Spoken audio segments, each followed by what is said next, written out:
दोस्तों, हर 2 महीने में आरबीआई अपनी मौद्रिक नीति की समीक्षा करती है और उसके बाद में कुछ न कुछ फैसले करती है। Repo rate, reverse repo rate के बारे में कुछ न कुछ घटाती बढ़ाती रहती है और आए दिन आप repo rate, reverse repo rate के बारे में सुनते भी रहते होंगे। और ख़ास बात यह है कि आज के इस फैसले में रेपो रेट और रिवर्स रेपो रेट के बारे में आरबीआई ने जो फैसला लिया है, ये बात आपको जानना ज़रूरी है। साथ ही साथ इसके बारे में, इसके अलावा एक चीज़ और भी हम आपको बताने वाले हैं कि क्योंकि आरबीआई के जो गवर्नर है शक्तिकांत दास, उन्होंने एक चीज़ इस्तेमाल की, एसडीएफ यानी स्टैंडिंग डिपॉजिट फैसिलिटी। तो स्टैंडिंग डिपॉजिट फैसिलिटी ये क्या चीज़ है? क्योंकि हर 2 माह की मौद्रिक नीति की समीक्षा में तमाम बातें की जाती हैं, लेकिन मुझे लगता है कि ये दूसरी बार की जा रही है। 2016 वाला में एक बार हुई थी और ये 2022 में एक बार हो रही है। तो ये क्या कुछ हुआ है, वो तमाम बातें हम आपको बताने वाले हैं। सबसे पहले हम आपको यहाँ से बताना शुरू करते हैं कि किसी भी देश की जो इकॉनमी होती है उसको चलाने के लिए बेसिकली 2 टूल्स होते हैं। एक होती है फिस्कल पॉलिसी और दूसरा होता है क्रेडिट एंड मॉनेटरी पॉलिसी। आपको पता होगा कि फिस्कल पॉलिसी वो वित्त मंत्रालय चलाती है, तो अभी हम उस पर बात नहीं करेंगे। दूसरी बात है कि क्रेडिट एंड मॉनेटरी पॉलिसी, तो क्रेडिट एंड मॉनेटरी पॉलिसी दरअसल आरबीआई उसको चलाती है, उसको आरबीआई कंट्रोल करती है। और मतलब किसी भी देश का सेंट्रल बैंक, तो हमारे देश का सेंट्रल बैंक आरबीआई, तो हम इसलिए आरबीआई बोल रहे हैं। तो RBI credit and monetary policy को बनाती है और फिर उसको एग्जीक्यूट करती है और उसी एतबार से हमारे देश की अर्थव्यवस्था को कंट्रोल करने की कोशिश करती है, यानी महंगाई को नियंत्रण करने की भी कोशिश करती है और साथ ही साथ जीडीपी को भी मतलब एक गति देने की कोशिश करती है। तो आइए सबसे पहले आपको ये बताते हैं कि आरबीआई का प्रयास क्या होता है। तो जैसे कि मैंने पहले ही आपको बताया कि आरबीआई के 2 प्रयास होता है। एक तो अर्थव्यवस्था को गति देना होता है, यानी हमारी जीडीपी को ग्रोथ देना होता है, और दूसरा क्या होता है, महंगाई को कंट्रोल करना। तो महंगाई को कंट्रोल करना और अर्थव्यवस्था को गति देना, ये बेसिकली आरबीआई का प्रयास होता है। अब आरबीआई ये दोनों काम कैसे करती है, और ये बात आपको यही जान लेना ज़रूरी है कि ये दोनों जो चीज़ें हैं ना, अर्थव्यवस्था की गति और महंगाई, ये दोनों विरुद्ध दिशा में भागने वाले घोड़े हैं। जैसे कि मैंने एरो के माध्यम से आपको दिखाने की कोशिश की है कि ये एक एरो इधर है, एक एरो इधर है। यानी अगर आप अर्थव्यवस्था को मजबूत करने की कोशिश करेंगे तो आपको महंगाई बढ़ जाएगी, और अगर महंगाई को कंट्रोल करने की कोशिश करेंगे तो अर्थव्यवस्था की गति कम हो जाएगी। तो आरबीआई अपने तमाम फैसलों के साथ और नीतियों के साथ ये कोशिश करती है कि अर्थव्यवस्था का मामला भी चलता रहे और महंगाई को कंट्रोल में भी रखा जा सके। तो महंगाई को कंट्रोल करने और अर्थव्यवस्था को गति देने के लिए आरबीआई जो काम करती है वो बेसिकली 4 टूल्स के माध्यम से काम करती है। और ये 4 टूल्स क्या क्या हैं? Repo rate, reverse repo rate, CRR, SLR. आइए आपको बताते हैं कि दरअसल ये repo rate, reverse repo rate दरअसल ये होते क्या हैं। बहुत आपने सुना होगा और कई बार सुना होगा, कान पक गए होंगे रेपो रेट और रिवर्स रेपो रेट सुन करके। आज की इस वीडियो में आपका ये कॉन्सेप्ट हमेशा के लिए क्लियर ही हो जाएगा कि दरअसल रेपो रेट होते क्या है और रिवर्स रेपो रेट क्या चीज़ होती है। तो दरअसल सबसे पहले तो हमने इस चार्ट के माध्यम से आपको ये समझाने की कोशिश की है। यहाँ पर लिखा हुआ है आरबीआई, और उसके बाद यहाँ पर आप देख सकते हैं ये बैंक्स वगैरह हैं, कई सारे बैंक हैं, और नीचे हमारी अर्थव्यवस्था है। हमारी अर्थव्यवस्था में आरबीआई का डायरेक्ट इन्वॉल्वमेंट नहीं होता है, वो बैंकों के थ्रू इन्वॉल्व होती है, और किस तरीके से इन्वॉल्व होती है वो तमाम बातें आपको समझ में आ जाएंगी। तो कभी कभार जैसे कि मैंने आपको बताया कि बैंक को ज़रूरत पड़ती है कि कोई लोन लें, तो वो जाती है सीधे सीधे आरबीआई के पास और आरबीआई से कहती है कि हमको लोन चाहिए। देखिए, वो ज़रूरी नहीं कि वो साल भर के लिए वो लोन लें, कभी कभी उनको 2 महीने के लिए चाहिए होती है, 1 हफ्ते के लिए भी कभी कभी लोन चाहिए होता है। तो ठीक है, अब कोई भी बैंक, मान लीजिए कि कोई भी बैंक, ये पंजाब नेशनल बैंक हम इसको मान लेते हैं। अब ये बैंक गया कहाँ पर? आरबीआई के पास, और इसने ये कहा कि हमें कुछ लोन दे दीजिए। तो आरबीआई ने कहा कि ठीक है, हम आपको दे देंगे, उसके लिए आपको मॉर्गेज देना पड़ेगा। मॉर्गेज का मतलब यहाँ पर हमने जीसेक लिख दिया, यानी गवर्नमेंट सिक्योरिटी। तो मॉर्गेज कोई कारण आपको देना पड़ेगा, मॉर्गेज देना पड़ेगा। तो इसने नेशनल बैंक ने, पंजाब नेशनल बैंक ने क्या किया, जीसेक दे दिया, मॉर्गेज दे दिया, और उसके बाद में फिर आरबीआई ने इनको क्या किया, पैसे दे दिए, यानी लोन दे दिए। तो थोड़ा सा आपको ये बता दें कि जब ये बैंक लोन लेगी आरबीआई से, तो जिस दर पे लोन लेगी, जाहिर सी बात है, मान लीजिए कि इस वक्त जो करंट क्या है, तो करंट रेपो रेट का क्या है, 4% रेपो रेट है। तो यानी अगर आरबीआई पंजाब नेशनल बैंक को कर्ज दे रही है, तो अगर मान लीजिए 100 रुपया कर्ज देती है, तो फिर जब वो सालाना 1 साल के बाद वापस लेगी तो 104 रुपये वापस लेगी, यानी 4 रुपये ब्याज दर के साथ में। तो ये जो 4 रुपये ब्याज दर लगाया ना, तो इसी को क्या बोलते हैं, रेपो रेट। इसी को क्या बोलते हैं, रेपो रेट। अच्छा, रेपो का जो शब्द है, अगर आप इसको थोड़ा सा समझें तो आप समझ जाएंगे कि रेपो रेट यानी रीपर्चेस ऑब्लिगेशन, यानी अगर इसको थोड़ा सा संधि विच्छेद करके देखेंगे तो यानी इसके ये हो गया कि ये जो बैंक था ना, इसने कुछ ना कुछ मॉर्गेज रखा था आरबीआई के पास। तो अब इसकी एक लायबिलिटी बन गई है कि अब आरबीआई को 104 रुपया दे करके, यानी जो सूद समेत पैसा दे करके, वापस दे करके अपना जो मॉर्गेज रखा है उसको वापस ले ले। तो इसीलिए कहा है रीपर्चेस ऑब्लिगेशन, यानी बैंक पर ऑब्लिगेशन है कि वो अपना मॉर्गेज रीपर्चेस करे, वापस ले ले। तो जिस दर के साथ आरबीआई ने उसको सूद पे पैसा दिया था, यानी 4%, तो उसी 4% को घटता बढ़ता रहता है। वैसे अभी फ़िलहाल जो है वो 4% है। तो अभी मान के चलिए एक दौर था कि 6.5% रेपो रेट हो गया था। तो उसी जो परसेंट पर आरबीआई ने पैसा दिया था, बैंक को लोन दिया था, उसी दर को क्या बोलते हैं? Repo rate. अच्छा, इतना उम्मीद है कि आपको बात समझ में आ गई होगी। अगर इतना आपको समझ में आ गया है तो यहीं बगल में लिखा हुआ है reverse repo rate. Reverse repo rate का मतलब जैसा कि नाम ही से पता चला है, रिवर्स है, यानी बिल्कुल ठीक उल्टा है। कभी कभार क्या होता है ना कि ये जो बैंक्स होते हैं ना, ये बैंकों के पास पैसे ज़्यादा हो जाते हैं, यानी इनको ज़रूरत नहीं होती, बल्कि इनको ये ज़रूरत होती है कि ये कुछ जाकर के आरबीआई के पास रख दें, और जब रख देंगे कुछ अवधि के लिए तो आरबीआई से कुछ थोड़ा बहुत इंटरेस्ट मिल जाएगा, कुछ सूद मिल जाएगा। तो ये बैंकों के पास कभी कभी ज़्यादा पैसा हो जाए। जैसे मान लीजिए नोटबंदी हुई थी, तो नोटबंदी में तो बहुत सारे लोगों ने बैंक में जाकर के पैसा जमा कर दिया था, तो बैंकों के पास वो पैसे इकट्ठा बहुत ज़्यादा हो गए थे। तो बैंक रख के क्या करते? तो एक काम करते हैं कि बैंक जाकर के आरबीआई को जमा कर देते हैं जितनी भी अवधि के लिए, तो आरबीआई उस पर कुछ ना कुछ सूद दे देता है, तो बैंकों का थोड़ा बहुत फ़ायदा हो जाता है। कभी कभार ऐसा होता है कि सैटरडे संडे को बैंक बंद रहते हैं, तो 2 दिन के लिए पैसा ऐसे ही पड़ा रहेगा तो कोई फायदा नहीं होगा। तो बैंक क्या करेगा? वो 2 दिन का पैसा जाके आरबीआई में कह देगा कि हमारे पास रख लीजिए, यानी हमारा पैसा रख लीजिए। तो आरबीआई कहता है ठीक है, कोई बात नहीं, ले आओ, रख लेते हैं। तो वो थोड़ा बहुत सूद दे देता है, और थोड़ा बहुत जो सूद देता है आरबीआई, तो उसी को हमेशा आप रिवर्स रेपो रेट बोलते हैं। यानी रेपो रेट आपने समझा, यानी ये जो बैंक दे रहा था सूद समेत आरबीआई को, तो वो रेपो रेट हो रहा था, और जब आरबीआई सूद समेत वापस कर रहा है बैंक को पैसा, तो वो जिस दर पर वापस कर रहा है उसको रिवर्स रेपो रेट कहते हैं। और याद रखिए कि रेपो रेट हमेशा हाई होता है, रिवर्स रेपो रेट हमेशा लो होता है, कम होता है। क्यों? इसलिए कि आरबीआई को थोड़ी ज़रूरत थी, बैंक को ज़रूरत थी ना कि हमारे पास पैसा ज़्यादा है, तुम रख लो। तो आरबीआई तो एक तरीके से बैंक की सहायता कर रही है। तो आप यही वजह है कि देखिए कि आरबीआई ये थोड़ी कहेगा कि हमारी ज़रूरत थी, तुम्हारी ज़रूरत थी, तुम्हारे पास पैसा ज़्यादा था, तुमने हमारे पास रख लिया, तो इस वजह से हम अपनी मर्जी के हिसाब से तुमको सूद देंगे। ये वजह से आप देखिए कि हमेशा रेपो रेट हाई रहेगा, लेकिन रिवर्स रेपो रेट हमेशा कम रहेगा। आप देखिए करंट रेपो रेट, जो फिलहाल जो रेपो रेट चल रहा है वो 4% चल रहा है, और रिवर्स रेपो रेट जो चल रहा है वो 3.35% चल रहा है। क्योंकि रेपो रेट में क्या था कि बैंक के पास पैसे की कमी थी, वो आरबीआई से मांगने गया था, और रेपो रेट में, रिवर्स रेपो रेट में क्या हुआ कि बैंक के पास पैसे ज़्यादा था, आरबीआई के पास रखने गया था। तो आरबीआई की मजबूरी कहीं भी नहीं है, तो इस वजह से आरबीआई अपनी शर्तों पर लेता है। अच्छा, अब यहाँ पर इतना आपको उम्मीद है कि समझ में आ गया होगा कि रेपो रेट क्या होता है, रिवर्स रेपो रेट क्या होता है। अच्छा, यहाँ पर आपको ये बात पता हो गया होगा कि अगर बैंक का काम है बैंकिंग करना, यानी यहाँ से ले लिया और फिर अर्थव्यवस्था में यानी लोगों को लोन वगैरह दे दिया, तो जाहिर सी बात है अगर बैंक को मिल रहा है 4% के ब्याज पर, तो जाहिर सी बात है बैंक तो उससे आगे ही देगी। इतना तो समझने वाली बात है, बैंक तो 8% पे कम से कम देगी, 10% पे देगी। क्योंकि अगर उसी को 4% ब्याज दर पे मिल रहा है, तो जाहिर बात है जब वो अर्थव्यवस्था में डालेगी, लोगों को देगी, तो उससे बढ़ा करके देगी, क्योंकि बैंक का काम है तो पैसा कमाना। तो इस हिसाब से बैंक इसी एतबार से पैसा कमाती है। अच्छा, अब इतना आपको समझ में आ गया, रेपो रेट और रिवर्स रेपो रेट समझ में आ गया होगा, मुझे उम्मीद है। अब 2 टूल्स और बचे हुए हैं, एक को हम बोलते हैं CRR, दूसरे को बोलते हैं SLR। CRR मतलब होता है कैश रिजर्व रेशियो, SLR मतलब स्टैट्यूटरी लिक्विडिटी रेशियो।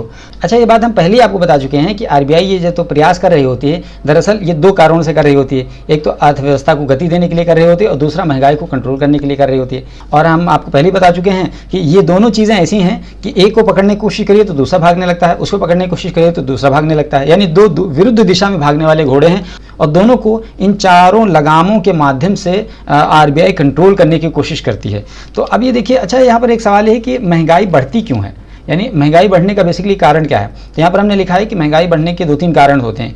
एक कारण तो ये है कि सप्लाई साइड, यानी जैसे कि हमने अरहर के दाल में देखा था, आपको याद होगा कि अरहर के दाल 200 रुपये किलो हो गए थे, बहुत सारे लोगों ने स्टॉक करके रख लिए थे। तो एक तरीके से अफवाह की बेस पे या जिस भी बेस पे, तो वहाँ पर एक तरीके से सप्लाई वाला मामला सामने आ गया था, तो एक तरीके से एक महंगाई बढ़ गई थी। इसमें आरबीआई कुछ नहीं कर सकती है। इसे एक दूसरा काम, दूसरी वजह ये होती है महंगाई बढ़ने की, एक मिस मैनेजमेंट की वजह से महंगाई बढ़ जाती है। यहाँ पर एक एग्जांपल से हम आपको समझाना चाहेंगे। जैसे मान लीजिए कि रोड खुदना है, अब जब रोड बन रहा है तो रोड के साइड से आपको इलेक्ट्रिसिटी की भी पाइपलाइन जाएगी, वाटर भी पाइपलाइन जाएगा, और भी दूसरे पाइपलाइंस जाएंगे।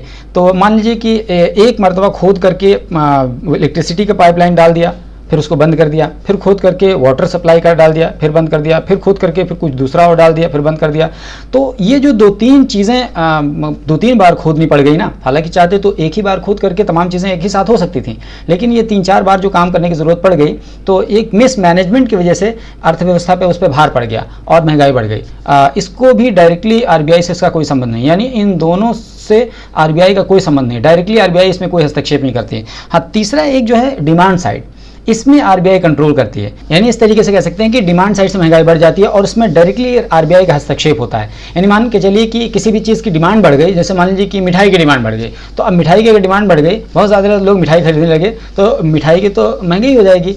मान लीजिए कि बहुत सारे लोग मोबाइल खरीदने लगे तो मोबाइल महंगा हो जाएगा, कपड़ा खरीदने लगे तो कपड़ा महंगा हो जाएगा, क्योंकि चीज़ें तो एक लिमिटेड में है ना। यही वजह है कि आप देखिए कि याद होगा आपको, नमक के सिलसिले में लोग खरीदने लगे थे बहुत तेज़ी के साथ, चाहे जिस बेस पे भी हो, अफवाह के बेस पे भी, तो वो तमाम चीज़ें क्या हो गई, नमक की कीमत अचानक बढ़ गई थी। तो किसी भी चीज़ की डिमांड जब ज़्यादा बढ़ जाती है तो उसका क्या मामला होता है, फिर वो महंगाई बढ़ जाती है।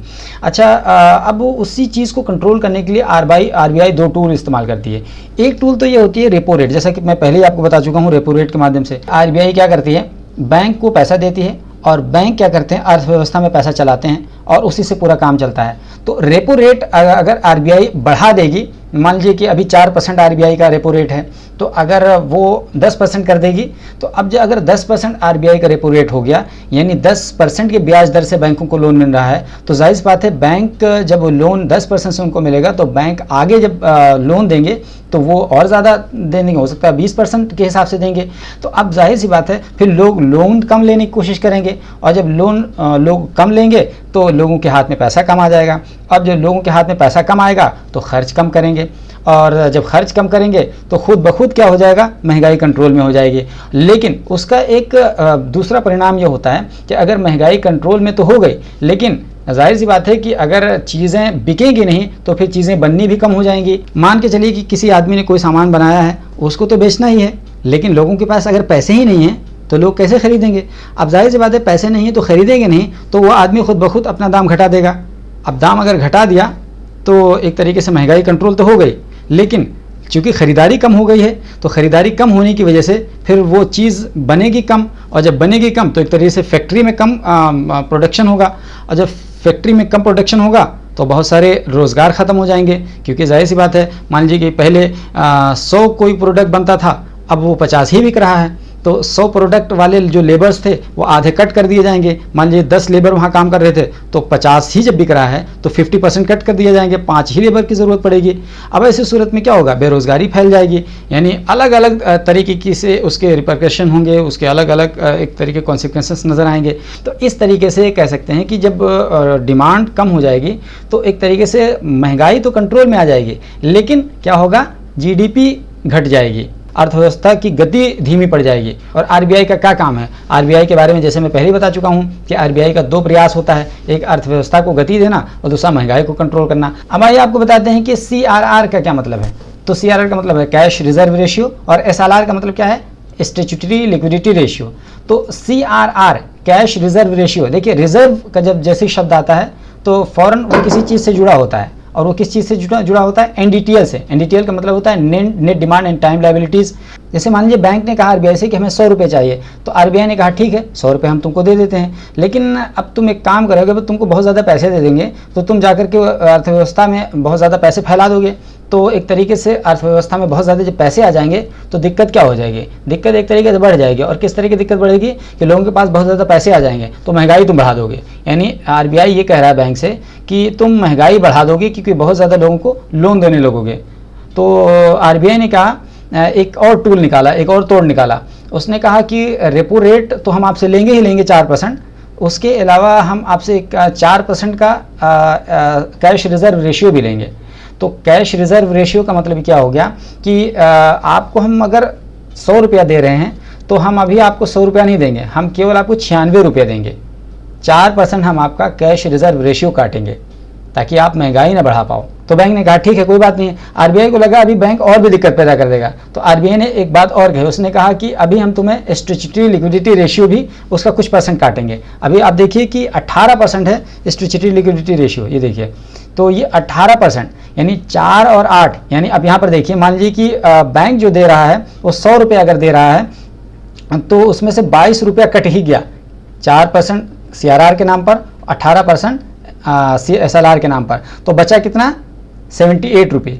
अब देखिए उस 78 रुपीज़ में इसको लोन भी देना है बैंक को, और बैंक को लोन देने के साथ साथ उससे कमाई भी करना है। मान लीजिए किसी ने FD किया है और वो 8% की ब्याज दर पे FD किया है, तो उसको कमाई करके बैंक को 1 साल के बाद FD वाले को 108 रुपया करके देना भी है। तो जाहिर सी बात है ये नॉर्मल बैंकिंग में इसी तरीके से होता है। तो ये जो बैंक क्या करता है, ऐसी सूरत में ये बैंक क्या करेगा, यहाँ पर आप देखिए, ये बैंक थोड़ा महंगे ब्याज दर पे अर्थव्यवस्था में पैसा डालेगा।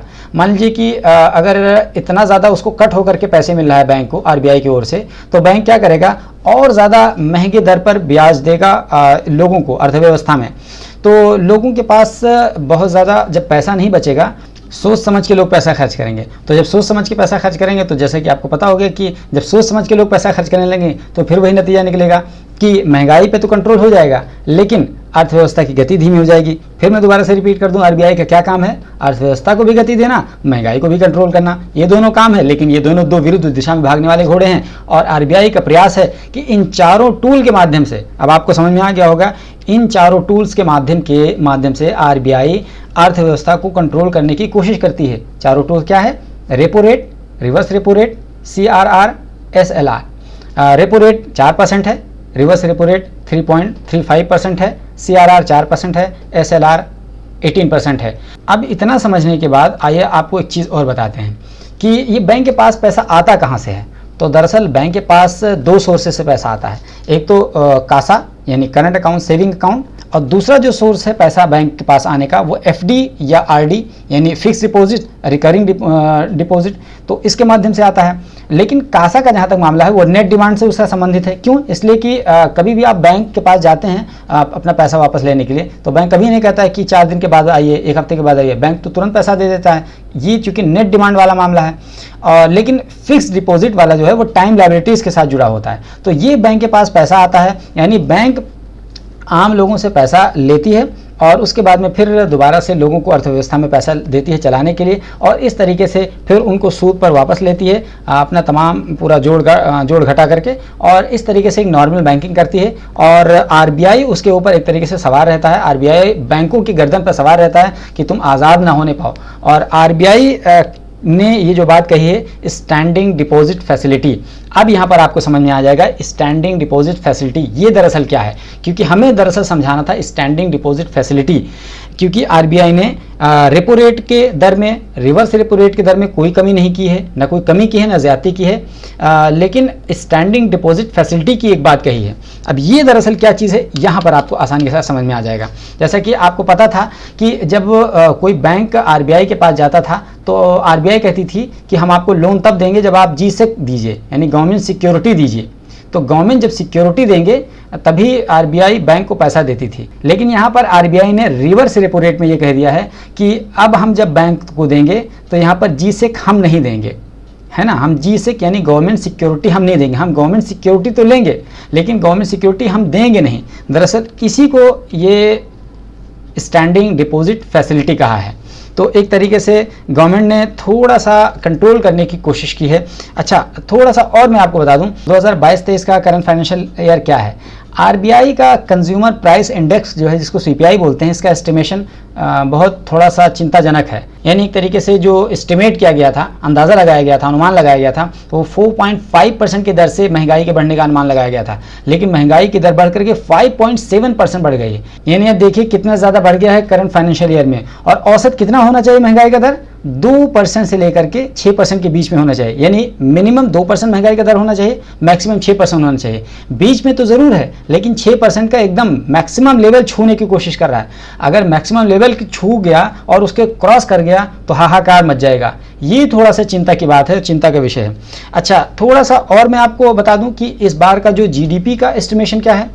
RBI ने GDP का एस्टिमेशन जो पहले लगाया था, तो पहले ये लगाया था 7.8% की गति से बढ़ेगा, लेकिन GDP की रफ्तार धीमी होगी। ये देखिए करंट GDP एस्टिमेट किया है 7.2%, यानी अंदाज़ा लगाया था 7.8% के हिसाब से GDP बढ़ेगी, लेकिन बढ़ कितनी हिसाब से रही है, 7.2% से बढ़ रही है। तो आप ये देखिए कि जीडीपी भी घट रही है और महंगाई का दर भी बढ़ रहा है। ये बहुत चिंता की विषय है और बहुत ही चिंता की बात है। ये वजह है कि आरबीआई के गवर्नर शक्तिकांत दास ने रेपो रेट और रिवर्स रेपो रेट में किसी तरह का कोई छेड़छाड़ नहीं किया, बदलाव नहीं किया है। वैसे भी रेपो रेट जो है वो अपने मिनिमम स्टेज पर है, क्योंकि अगर इससे भी कम रेपो रेट कर देंगे तो क्या हो जाएगा, महंगाई बेतहाशा बढ़ जाएगी और ज़्यादा महंगाई बढ़ जाएगी। और जैसा कि मैं आपको पहले बता चुका हूँ कि आरबीआई अगर बैंकों को कम दरों पर पैसा दे दे तो ये लोग रायता फैला देंगे अर्थव्यवस्था में और अर्थव्यवस्था में बूम ले आएंगे और नतीजा क्या होगा, महंगाई इतनी ज़्यादा बढ़ जाएगी कि फिर कंट्रोल नहीं कर पाएंगे, क्योंकि कई सारे देशों में महंगाई आसमान छू रही है और सरकार कंट्रोल नहीं कर पा रही है। अच्छा, महंगाई अगर बढ़ जाएगी तो दिक्कत क्या होगी, तो महंगाई बढ़ जाएगी तो सबसे बड़ी दिक्कत ये होगी कि हमारी क्रेडिट रेटिंग कम हो जाएगी